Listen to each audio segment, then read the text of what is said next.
Okay. I'm going to introduce a concept that some students will find a little bit hard to understand at the start. As long as you are on LRAC, you are producing at the lowest possible cost. Then some people will say, lowest possible cost should be the minimum point. Why is it that when you're on the LRAC, you're already producing at the lowest possible cost? I'll explain that. This means you're productively efficient. Okay? And let's say right now, I have a class that can sit 20 students. Okay? Not 30, but we'll find out on Sunday. Okay? So, 20 students, right? If I decide, which will never happen, but let's say I decide I want to have a class that can sit 30 students, I can use my existing classroom, okay, which is suited for 20 students, and make modifications to it.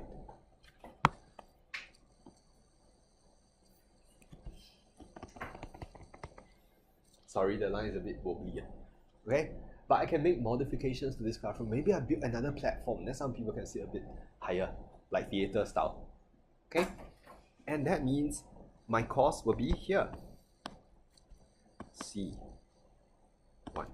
correct? Or I can rent a very big classroom. Let's say I have a lot of economic clout. I chase out the food court. Then I open a new classroom there. It's so big. Oh.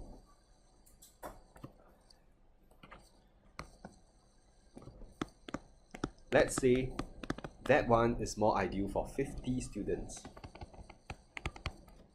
Okay? But I rent that very big venue and I use it to cater to 30 students. This will be my cost. Correct? And I want to show you that between exploiting the current classroom and underutilizing a very big classroom, they are actually not the best options. The best option is to pick a size that's just nice for 30. Okay?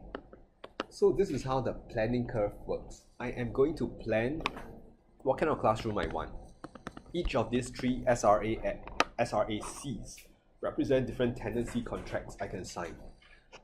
Alright? And it seems like I should choose the one that's most ideal for my intended scale of operations. Can you see? If I want 30 students, I should pick the one in the middle. That means for that intended size, I'm already at the lowest possible cost. And every point on the LRAC corresponds to a lowest possible cost based on the intended output. If I want 50 students, I should go and take over the food court. If I want 30 students, I should...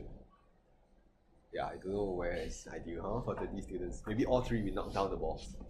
Okay? Then if I want 20 students, I stick to what I have now. That's why, as long as you're on the LRAC, you're already at the optimum operating scale. You're already at your minimum point.